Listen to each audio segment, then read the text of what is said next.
அனைவருக்கும் வணக்கம். இன்று நாங்கள் நமது நாடு சிக்கியிருக்கின்ற கடன் பிரச்சனையை பற்றி சில வார்த்தைகள் கூறலாம் என்று இருக்கின்றேன். காரணம், தேசிய மக்கள் சக்தியின் அரசாங்கம் பாராளுமன்ற தேர்தலின் போது வந்து கூறினார்கள், நாங்கள் மாற்று கடன் மறுசீரமைப்பு திட்டத்தை செய்ய போன்றோம் என்று கூறினார்கள். ஆனால் இப்பொழுது ரணில் விக்ரமசிங்க செய்த அதே கடன் மறுசீரமைப்பு திட்டத்திற்குள்ளும் ஒப்பந்தத்திற்குள்ளும் தான் இப்பொழுது கையொப்பமிடப் போகின்றார்கள் என்று இப்பொழுது மக்கள் கூறுகின்றார்கள். எனவே தேர்தல் காலங்களில் கூறியது ஒரு விடயம், இப்பொழுது அவர்கள் நடைமுறைப்படுத்துவது இன்னும் ஒரு விடயம். குறிப்பாக ஒரு விடயத்தை நான் கூறிவிட்டு நான் தரவனுக்குள் வரலாம் என்று இருக்கின்றேன். இன்று ஜனாதிபதியின் ஆலோசகராக இருப்பவர் சிலோன் சேம்பர் ஆஃப் காமர்ஸ், அதாவது இலங்கை வர்த்தக சம்மேளனத்தின் தலைவராக இருக்கும் துமிந்த உலங்கமுவா அவர்தான் இன்று ஜனாதிபதியின் மிகவும் ஒரு அண்மித்த ஒரு ஆலோசகராக இருக்கின்றார். அவர் ரணில் விக்ரமசிங்கவின் அரசாங்கத்தின் காலப்பகுதியிலே IMF உடன் ஏற்படுத்திய ஒப்பந்தத்திற்குள் அல்லது கலந்துரையாடல்கள் பேரம் பேசுவதற்குள்ளும் அவரும் சென்றிருந்தார் என்பது தெரிய வருகின்றது. நான் ஒரு தொழிற்சங்கத்தில் இருக்கின்றேன். தொழிற்சங்கத்தில் நாங்கள் கூறுகின்ற ஒரு விடயம் என்னவென்றால், பேரம் பேச செல்லும் பொழுது ஒரு பலத்துடன் நாங்கள் செல்ல வேண்டும். பலம் இல்லாமல் நாங்கள் பேரம் பேச செல்லக்கூடாதுன்னு நாங்கள் எப்பொழுதும் கூறுவோம். மக்கள் போராட்ட முன்னணியை பொறுத்த மட்டிலே இலங்கை அரசாங்கமானது வெளிநாட்டு கடன்காரர்களுடன் பேரம் பேச செல்லும் பொழுது நாங்கள் அவர்களிடம் கூறினோம், தனியாக பேரம் பேச செல்ல வேண்டாம், மூன்றாம் உலக நாடுகளுடன் சேர்ந்து பேரம் பேச செல்லுமாறும், அப்பொழுதுதான் எமது பக்கத்தில் பலம் இருக்கும் என்று நாங்கள் கூறினோம். ஆனால் அதனை அரசாங்கம் கருத்தில் கொள்ளவில்லை. சரி, அதனையும் விடுவோம்.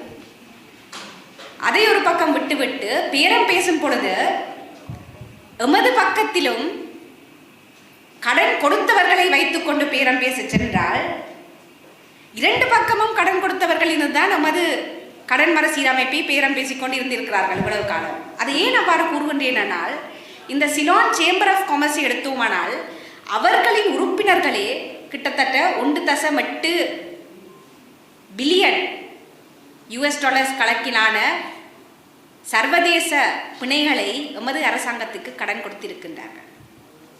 அவர்களது உறுப்பினர்களே எமது அரசாங்கத்திற்கு கடன் கொடுத்த பின்னர் பேரம் பேசும் பொழுது அவர்களும் இலங்கை அரசாங்கத்துடன் பேரம் பேச செல்கின்றார்கள். எனவே பேரம் பேசுகின்ற மேசையில் இரண்டு பக்கமுமே கடன் கொடுத்தவர்களே இருந்து பேரம் பேசி இப்பொழுது கூறுகின்றார்கள், இதுதான் நாங்கள் உங்களுக்கு கொடுக்கின்ற தீர்வென்று கூறி இலங்கை அரசாங்கத்துக்கு கொடுத்திருக்கின்றார்கள். இலங்கை அரசாங்கமும் வாங்கிவிட்டு வந்து விட்டது. தேசிய மக்கள் சக்தி அரசாங்கம் இதற்கு இப்பொழுது இணங்கியுள்ளது.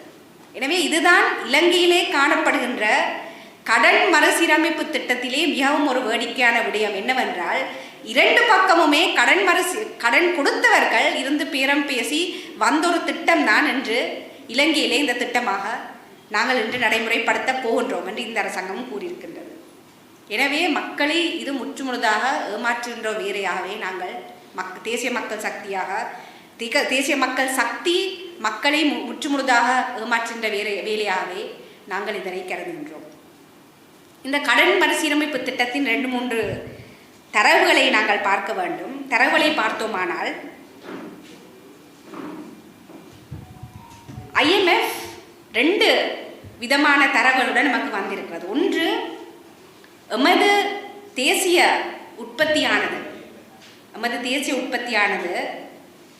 107 பில்லியனை தாண்டி 2025ஆம் ஆண்டிலிருந்து 2027ஆம் ஆண்டிற்கிடையே நமது தேசிய உற்பத்தியானது 107 பில்லியனை தாண்டி நமது தேசிய உற்பத்தி இருக்குமானால், எமக்கு வரப்போகின்ற கடன் சீரமைப்பானது, அதாவது நாங்கள் கொடுக்க வேண்டிய கடனானது 16.3 பில்லியன் US$ இருந்து 18.56 பில்லியன் US$ வரைக்கும் உயரப்போகின்றது. எமது தேசிய உற்பத்தியானது, நான் மீண்டும் கூறுகின்றேன், எமது தேசிய உற்பத்தியானது 107 பில்லியனை தாண்டுமானால், US$ தாண்டுமானால், நாங்கள் கொடுக்க வேண்டிய கடனானது 16.3 பில்லியனிலிருந்து 18.56 பில்லியனுக்கு அதிகரிக்கப் போகின்றது. எனவே வழக்கமாக கடன் மறுசீரமைப்பிலே மக்களுக்கு கடன் குறைக்கப்படுகின்றது. இலங்கை பொறுத்த மட்டிலே நாங்கள் இருக்கின்ற கடனை விட 14% கடனை அதிகமாக கடன் கொடுத்தவர்களுடன் நாங்கள் கட்டப்போகின்றோம். ஆனால் கடன் கொடுத்தவர்களும் IMF அரசாங்கமோ கூறிக்கொண்டிருக்கிறது நமக்கு கிட்டத்தட்ட 15% கடன் குறைப்பு கிடைத்து விட்டது என்று கூறுகின்றார்கள். ஆனால் நாங்கள் கூறுகின்றோம் கடன் குறைப்பு கிடைக்கவில்லை, இன்ஃபேக்ட் கடன் கூடுதலாக நாங்கள் மீண்டும் கொடுக்க வேண்டி வருகின்றது என்று. அவ்வாறு கூறுவதற்கான காரணம் என்ன? நாங்கள் கடன் எடுத்த தொகையில் அவர்கள் 15% நமக்கு ஒரு குறைவை தந்தாலும், நாங்கள் எவ்வளவு கடன் எடுத்தோமோ அதிலிருந்து எவ்வளவு 15% குறைவை தந்தாலும் நாங்கள் மீளச் செலுத்த வேண்டிய வட்டி 6.95 மில்லியனிலிருந்து 9.65, அதாவது கிட்டத்தட்ட 7 வீதத்திலிருந்து, மன்னிக்க வேண்டும், கிட்டத்தட்ட 7 வீதத்திலிருந்து 10% நாங்கள் மீளச் செலுத்த வேண்டிய வட்டி தொகை அதிகரிக்கப் போகின்றது. எனவே வட்டியை அதிகரிப்பதன் மூலம் நாங்கள் எடுத்த கடனின் தொகையை குறைத்தாலும் வட்டியை அதிகரிப்பதன் மூலம் கடன் குறைப்பை இல்லாமலாக்கி அதற்கு பதிலாக இப்பொழுது நாங்கள் இருக்கின்ற கடனை விட அதிகமான கடனை நாங்கள் இப்பொழுது மீள் செலுத்தும் ஒரு ஒப்பந்தத்திற்குள் நாங்கள் சென்றுவிட்டு வந்திருக்கின்றோம்.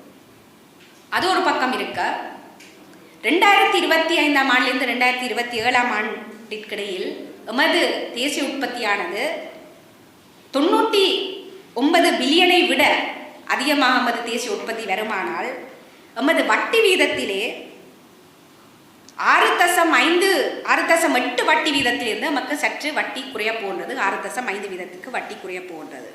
எனவே நாங்கள் மீள் செலுத்த வேண்டிய பணமாக 18.32 பில்லியன் US நாங்கள் மீள் செலுத்த வேண்டிய ஒரு நிர்பந்தத்திற்குள் தள்ளப்பட போன்றோம். எனவே ரெண்டு விதமான விடயத்தை பார்த்தாலும், அதாவது நமது தேசிய உற்பத்தியானது $107 பில்லியன் அளவிற்கு அதிகரித்து சென்றாலோ அல்லது 99 பில்லியன் வீதத்துக்கு அதிகரித்து சென்றாலோ நமது தேசிய உற்பத்தியானது நாங்கள் கொடுக்க வேண்டிய கடன் கிட்டத்தட்ட 2 பில்லியனாக அதிகரிக்கப் போகின்றது.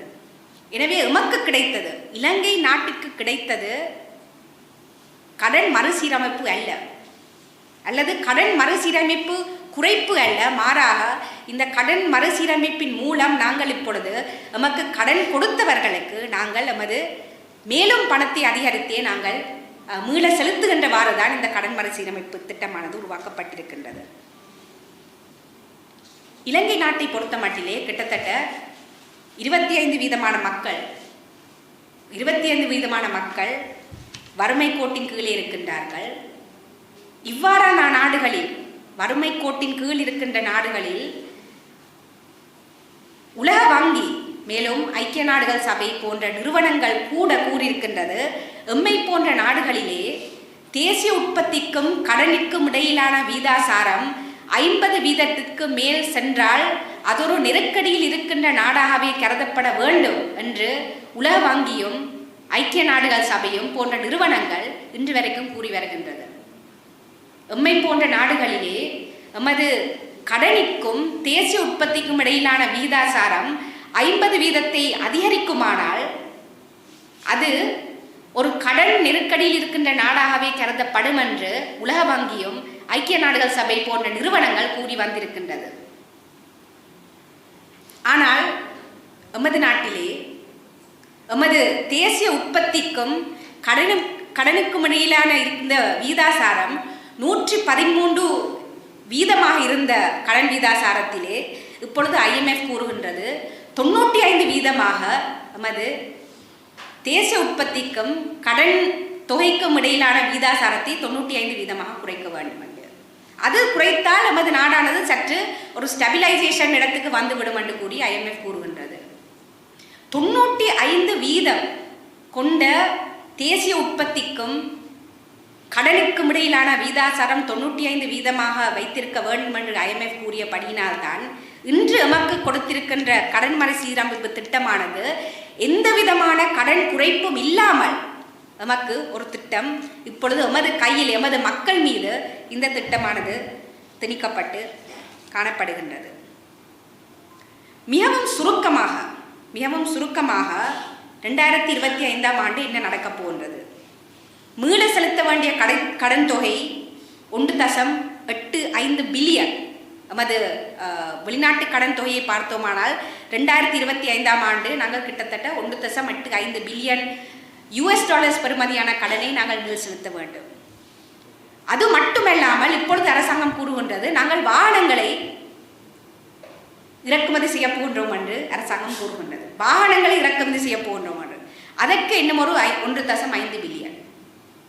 இந்திய அரசாங்கம் இப்பொழுது நமக்கு கூறுகின்றது சரி நீங்கள் வெளிநாட்டு கடனையும் கட்ட போன்றீர்கள், வாகனங்களையும் இறக்குமதி செய்ய போன்றீர்கள், எனவே நாங்கள் கொடுத்த பண மாற்றீடையும் நமக்கு மீண்டும் கரன்சி ஸ்வாப் அதனையும் மீண்டும் கொடுங்கள் என்று கூறி இந்தியா கூறுகின்றது. அதற்கு நமக்கு இன்னும் ஒரு பில்லியன் தேவைப்பட்டிருக்கின்றது. எனவே நமது நாட்டின் அந்நிய செலாவணியின் திரைசேரியில் காணப்படுகின்ற மொத்த பணம் கிட்டத்தட்ட 5 பில்லியன் US$. அதிலே கிட்டத்தட்ட 4.4 பில்லியன் US$ஐ அடுத்த வருடம் நாங்கள் மீண்டும் கட்ட வேண்டிய ஒரு நிர்பந்தத்திற்குள் நாங்கள் இப்பொழுது தள்ளப்பட்டிருக்கின்றோம்.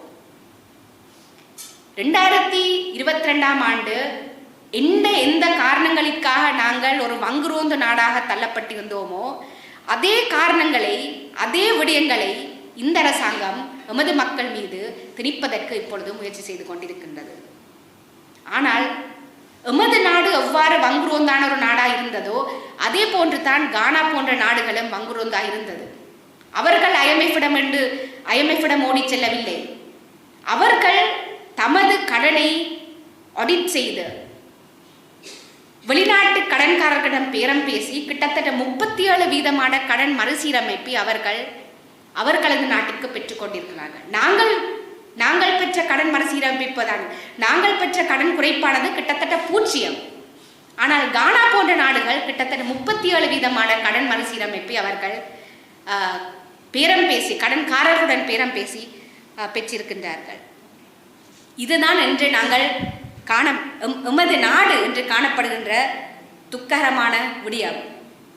எமது நாடு பேரம் பேசி எந்த விதமான கடன் குறைப்பையும் பெறவில்லை. ஆனால் கானா போன்ற நாடுகள் கிட்டத்தட்ட 37% கடன் மறுசீரமைப்பை கடன் குறைப்பை அவர்கள் பெற்றிருக்கின்றார்கள். எமது தொழிலாளர்களின் EPF நிதியை எடுத்தோமானால் அவர்களுக்கு கிடைக்க வேண்டிய வருமானத்தில் கிட்டத்தட்ட 50% குறைவு காணப்பட போன்றது இந்த உள்நாட்டு கடன் மறுசீரமைப்பு திட்டத்தினால். வெளிநாட்டு கடன் கொடுத்தவர்களை எடுத்தோமானால் அவர்களுக்கு கொடுக்க வேண்டிய பணத்தை விட 14% அதிகமான பணத்தை இப்பொழுது நாங்கள் கொடுக்க போன்றோம். எமது அரசாங்கம் தொழிலாளர்களின் வாக்குகளில் வந்த அரசாங்கம் உள்நாட்டு தொழிலாளர்களை ஒரு விதமாகவும் வெளிநாட்டு கடன்காரர்களை வேறு விதமாகவும் இன்று வரைக்கும் நடத்தி கொண்டிருக்கின்றது. எனவே IMF-ஐ தவிர நமக்கு வேறு எந்த விதமான பதிலும் இல்லை, IMF-இடம் போகாமல் நமக்கு வேறு எந்த விதமான பதிலும் இல்லை என்று கூறிக்கொண்டிருந்தவர்களிடம் நான் கூற வேண்டிய ஒரே விடயம் என்னவென்றால், தாகமாக இருப்பது என்பதற்காக நாங்கள் நச்சை உட்கொள்ளக்கூடாது.